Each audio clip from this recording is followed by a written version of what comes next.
"You're fired." The words landed before I finished my sentence. Clean and final, like a line item deleted from a spreadsheet. Victor Kane's hand stayed raised, palm outward, as if the meeting had timed out. The screen behind him still showed the quarter's dashboard. One column glowed yellow, one contract, one delay. "That agreement cleared legal this morning," I said. My voice didn't shake. "The revenue from that account alone exceeds last quarter's variance." Victor leaned back, eyes never leaving the numbers. "The quarter doesn't wait. Numbers are still priority number one." Lila from Human Resources froze with the folder half open. The soft hum of the projector filled the gap no one wanted to step into. "Termination effective immediately," Victor continued. "We'll stabilize projections by centralizing control." He glanced to his right. "Legal will need all client contracts today." Samir Patel's typing stopped. The cursor blinked on an empty line. "All of them?" I asked. Victor nodded once. "Every account you touched. We'll handle continuity." I folded my hands on the table. The motion felt deliberate, almost ceremonial. "I can't." The air shifted. Lila's gaze dropped. Samir's chair creaked as he sat back. Victor finally looked at me. "This isn't optional." "I know." I met his eyes and held them. "It's not possible." A beat. Then another. Samir cleared his throat and opened a folder. Pages whispering as they turned. Victor's jaw tightened. "We'll sort this with legal." "I'm sure you'll review what's already there," I said. "My name is Gladys Hart. I am 49 years old. Until a few minutes ago, I was head of strategic accounts." I didn't raise my voice. I didn't explain. I stood, slid my chair in, and left the room with the dashboard still glowing behind me. The story you are about to hear is a fictional work created by the writing team at RevengeAITA.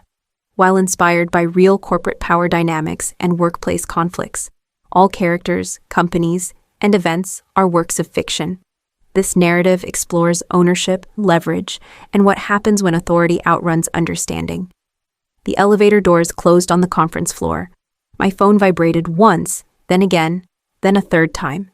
None of the calls were from Victor. None were from legal. The first voicemail began carefully, like a man choosing words that might be forwarded. "Gladys, it's Mark from Riverbend Manufacturing. We just received an email about a transition. Call me when you can." By the time the lobby doors opened, I understood what Victor hadn't yet reviewed. Chapter 2 was already writing itself. The follow-up meeting happened faster than I expected. Same room, same faces, different temperature. Victor didn't bother with pleasantries. "Let's be clear," he said, fingers steepled in front of him. "What you pulled in there wasn't professionalism, it was obstruction." I didn't sit right away. "You asked me to hand over something the company doesn't own." A short laugh escaped him, not amused, not angry yet. "You're letting emotions cloud judgment. This is standard procedure after termination." Lila shifted in her chair. Her pen tapped once against the folder, then stopped. "These agreements were never company property," I said. "They're personal service contracts.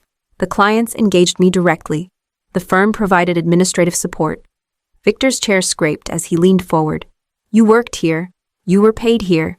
That makes them ours." Samir's voice cut in, careful but firm. "Just to confirm, are you saying the contracts name you individually as the advisor?" I nodded. "Every one of them." He turned his laptop slightly, scrolling. The room filled with the faint clicking of keys. "And assignment clauses. They don't exist," I said. "Not without mutual consent." Leela looked up, then away, like she'd stumbled onto something private. Victor waved a hand. "That's not how acquisitions work." "It's how contracts work," Samir replied, eyes still on the screen. The silence that followed wasn't awkward. It was heavy. The kind that presses down once everyone realizes the conversation has shifted somewhere uncomfortable. Victor stood. "Legal will review and resolve this." "I don't want speculation slowing us down." "I'm not speculating," I said. "I'm describing what's written." He paused at the door. "You're not in a position to dictate outcomes." "I'm not trying to," I replied. "I'm complying with the agreements." The door closed behind him with more force than necessary. Lila gathered her papers without meeting my eyes. Samir stayed seated, still reading. "Just so you know," he said quietly, "this isn't a gray area." "I know," I said. I left the room knowing something fundamental had cracked. Victor believed authority could override ink and signatures. Legal had just realized the ink was stronger. My phone buzzed again in my pocket. I didn't answer yet. The shift had begun, and it wasn't mine to rush. I learned early what happens to people who make the numbers look good. At my first firm, the rainmakers sat closest to the windows. Their names closed deals. Their faces calmed nervous boards. Then, one by one, they were replaced by process. A new logo, a new deck. Same clients, supposedly. I still remember Carol standing in the hallway with a cardboard box, trying to smile. They told me the relationships belonged to the firm, she said. Voice steady, hands shaking. I guess I misunderstood my role. A partner passed us without slowing. Clients adapt, he said, already looking past her. They always do. They didn't. Not really. They stayed because moving was expensive. Because change was tiring. Because the firm made it hard to leave. But the trust drained out quietly, and the work turned brittle. Years later, at another firm, I watched the same pattern repeat with better language and sharper suits. Performance reviews praised loyalty. Compensation plans rewarded silence. When someone asked why a client followed a person instead of a brand, the answer was always the same. Because they don't know better yet. By the time I started building my own book, I knew exactly what I was protecting against. My first agreement was simple. No flourish, no logo on the cover page, just my name in the parties section. When the operations lead raised an eyebrow, I didn't justify it. If I leave, I said, they deserve to know what they're choosing. He frowned. That'll make us harder to sell. That's the point. Over the years, the structure never changed. The firm handled billing, analysts, logistics, infrastructure, support, useful things. But ownership stayed clean. Clients hired me. The company helped me serve them. People called it cautious. Some called it paranoid. A former managing director laughed once. You really think this will matter in 10 years? I didn't answer then. I didn't need to. Now, sitting alone after being told to hand over what was never theirs, the clarity felt less theoretical. It felt inevitable. The email went out less than an hour after Victor closed the door on that meeting. I didn't see it at first. I heard it. My phone vibrated once on the desk. Then again. A third time. Heavier. Insistent. I let it sit while my inbox refreshed. Dear valued partner, as part of our continued growth, services will continue uninterrupted under our expanded platform.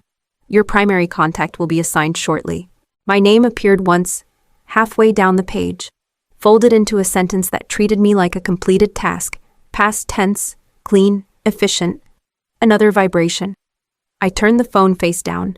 The fourth buzz came with a voicemail notification, then a fifth. Different area codes. Familiar prefixes. Down the hall. Someone laughed too loudly. The office carried on, convinced an announcement could do the work of a relationship.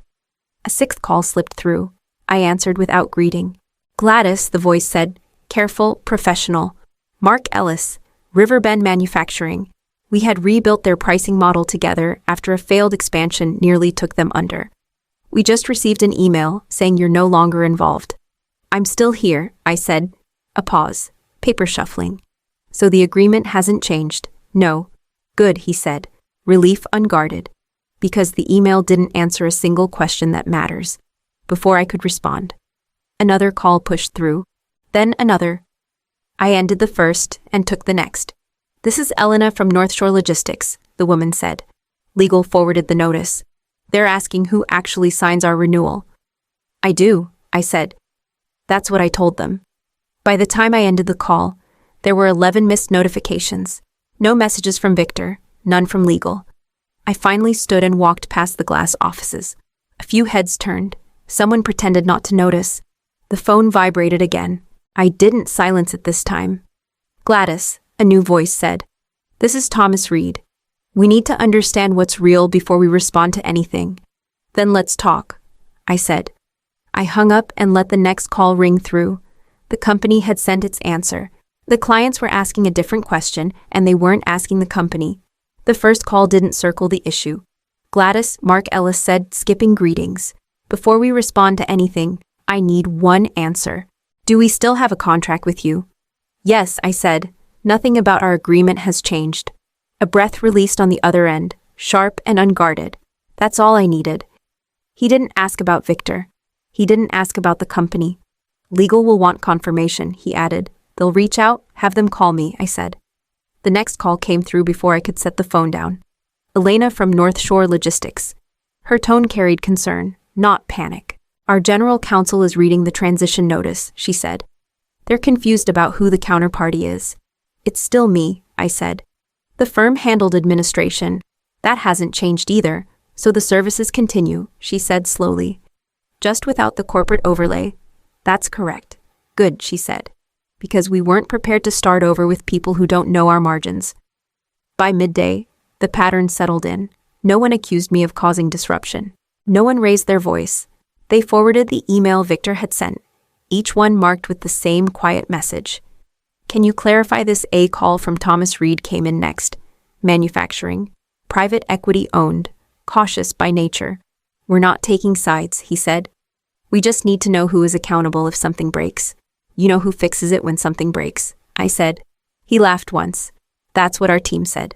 By the time the call slowed, my inbox held a stack of forwarded notices, all with the same undertone, concern, continuity, control. Not loyalty in the sentimental sense, practical loyalty. The kind built by showing up when projections fail and boards lose patience. I hadn't convinced anyone of anything. I hadn't asked them to choose. I answered questions as they came and let the answers stand. Late in the afternoon, a message from corporate finally appeared. Not a demand, not a threat. A request for time. I didn't respond right away. The clients had already made their calls. The company was just beginning to realize it hadn't been part of those conversations. The call from legal came late enough to feel deliberate. Samir Patel's voice was steady, stripped of the caution he'd used in the conference room. I've reviewed every active agreement tied to your accounts, he said. They're not assignable. I waited. There's no clause that allows the firm to transfer them without your consent, he continued. Not directly, not indirectly. A breath crossed the line, controlled. Victor isn't pleased. I'm sure, I said. The follow-up meeting was scheduled for that afternoon. Victor arrived with a different posture this time. No dashboard, no numbers on the screen. He stayed standing. This is getting messy, he said. You're creating exposure. I opened my folder and set it on the table. I didn't slide it forward. We can litigate, he added. Interference, non-solicitation, reputational damage. Samir didn't look up. He was already flipping pages. I haven't solicited anyone, I said. I've answered questions. Victor's jaw tightened. You're enjoying this. Silence. I pulled a document from the folder and placed it between us. The first page only. My name was clear in the parties section, so was the client's. Another document followed, then another, each one identical in structure, clean, unambiguous. Samir stopped turning pages. These are consistent, he said. Every agreement names you as the advisor. Victor leaned forward. So what are you saying? I'm saying we can't compel transfer, Samir replied. And threats won't change that. Victor straightened. Then we'll make this painful. I closed the folder. It already is. He stared at me, waiting for a reaction that didn't come. Samir spoke again, quieter now. Continuing down this path increases risk. For whom? Victor snapped. For the firm, Samir said. And for you. The meeting ended without resolution. No demands, no timeline. Just a door closing more carefully than before. As I walked out, Samir caught up to me in the hallway. You should know, he said, lowering his voice. Silence reads differently once it's backed by paper. I nodded. The bluff had ended. What remained was evidence, and it didn't belong to them. Bad assumptions don't die loudly. They erode in quiet rooms where numbers stop lining up. I wasn't invited to the board call, but I heard about it an hour later. Marla Winslow, the board chair, opened with the updated forecast. No preamble, no softening language. Renewal projections had slipped again. The assumption that clients would roll over under the new structure was no longer holding. Victor tried to frame it as timing.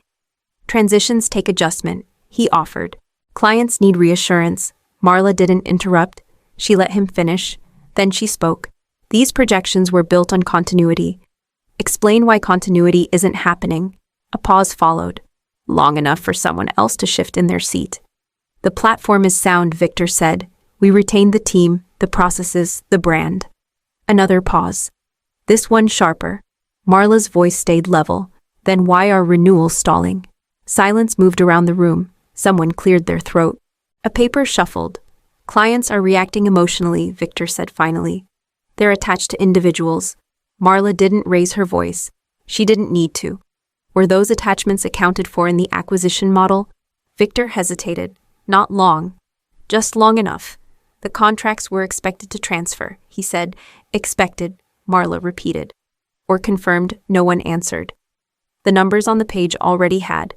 By the time the call ended, the tone had changed, not confrontational. Procedural, the kind of tone that appears when decisions are being queued. Later that afternoon, Samir stopped by my office. He didn't sit. The board wants a full breakdown. He said, contract by contract, renewal risk, exposure. I assumed they would, I replied. He nodded. They're trying to understand what they bought. After he left, my phone lit up again. Not clients this time, internal, cautious, measured. The company was still standing, but the room where decisions lived had shifted. And for the first time since Victor cut me off mid-sentence, he wasn't the one holding the floor. The call came from finance, not the board. This is procedural, the voice said, careful and rehearsed. We're updating valuation assumptions. I stayed quiet. The goodwill tied to the acquisition is being written down, he continued. Renewals didn't materialize as modeled. Earnout targets are no longer achievable. How much, I asked. 1.4 billion, he said, then added quickly, on paper. I thanked him and ended the call. By noon, the analysts had adjusted their language. Words like temporary and market noise disappeared. New phrases replaced them. Structural miscalculation, asset dependency, concentration risk. Victor didn't call, instead. Samir appeared at my door again, this time with someone I hadn't met, older, gray at the temples, board liaison, by posture alone. There's going to be a leadership transition, Samir said. No preamble, no apology. The man beside him nodded once, effective immediately. I didn't ask what that meant for Victor. I didn't need to. He'll be moving on. The liaison added, publicly. It'll be framed as strategic realignment. Samir's eyes flicked to mine, then away. What do you need from me? I asked. For now, the liaison said, nothing. We're stabilizing. I've already done that, I replied. He paused. Recalibrating. Yes, you have.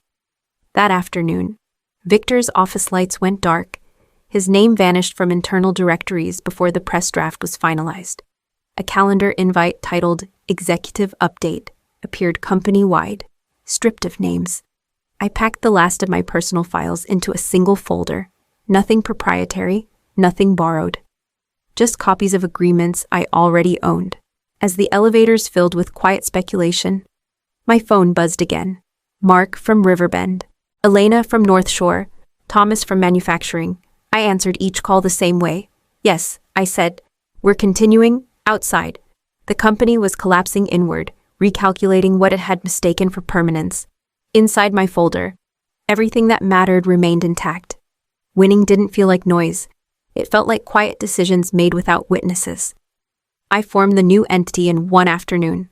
No branding exercise, no announcement. A single-member advisory firm with my name on the paperwork and nothing else to decorate it. The first letter went to Mark at Riverbend. You hired me. I'm still here. Our agreement stands as written. If you want to continue, sign the reminder copy attached. If you don't, I'll help transition cleanly. He called within the hour. This is refreshingly uncomplicated. He said, legal already reviewed it, and we're in same scope, same cadence. The next call took a different tone. Thomas from Manufacturing didn't waste time. We want to stay, he said. But we're adjusting terms. Less volume this year. That works, I replied. A pause. You're not negotiating. I am, I said. I'm just not pretending. One client didn't stay. A smaller account, newer relationship. The message was polite. We're going to explore other options. I wished them well and meant it. Elena from North Shore sent her agreement back signed, then added a note. Nothing changed except the letterhead. By the end of the week, most had responded. Not because of loyalty speeches or shared history, because the work continued exactly as it always had. No one asked about Victor. No one asked about the board. They asked about timelines, deliverables, accountability. On Friday afternoon, my phone rang one last time. An unfamiliar number. This is Lila, the voice said. Human Resources. I just wanted to say, you handled this with dignity. Thank you, I said. Take care. I ended the call and closed the folder on my desk. It was thinner than before, cleaner. Walking away didn't mean leaving empty-handed. It meant leaving with only what was mine and nothing that wasn't. What really happens when numbers walk out the door becomes clear only after the noise fades. I ran into Victor Kane 3 months later at a regional industry conference. He stood near the coffee station, no entourage. Badge flipped backward like it didn't quite belong to him anymore. When he saw me, his shoulders tightened, then relaxed. "Gladys," he said, stepping aside to make room. "You look well." "I am," I replied. We stood there longer than either of us planned. He broke first. "I thought I was protecting the company." He said, "Protecting the numbers." I didn't respond. I waited. "I didn't realize how much of the revenue was personal," he added. "That was my mistake. It wasn't personal." I said, "It was written." He nodded. A small concession that cost him more than an apology. The board calls it a miscalculation. They would... I said. Victor looked down at his coffee, then back up. If I could do it again, I would have slowed down, asked different questions. I met his gaze. Numbers don't stay where you tell them to. They stay where trust lives. He absorbed that quietly. There was no argument left to make. When I walked away, no one followed. No one clapped. No one needed an explanation. I stepped into the afternoon carrying nothing but my phone and a calendar full of work I understood. That night, I sent one final note to my clients. No updates, no reassurance, just confirmations and next steps. The replies came back clean and professional, the way they always had. The lesson settled without ceremony. Titles grant access. Authority grants permission, but value lives elsewhere. It lives in what you build carefully, document clearly, and protect before anyone thinks to take it. I didn't win by being louder or angrier or faster. I won by knowing exactly what was mine long before anyone asked me to give it away.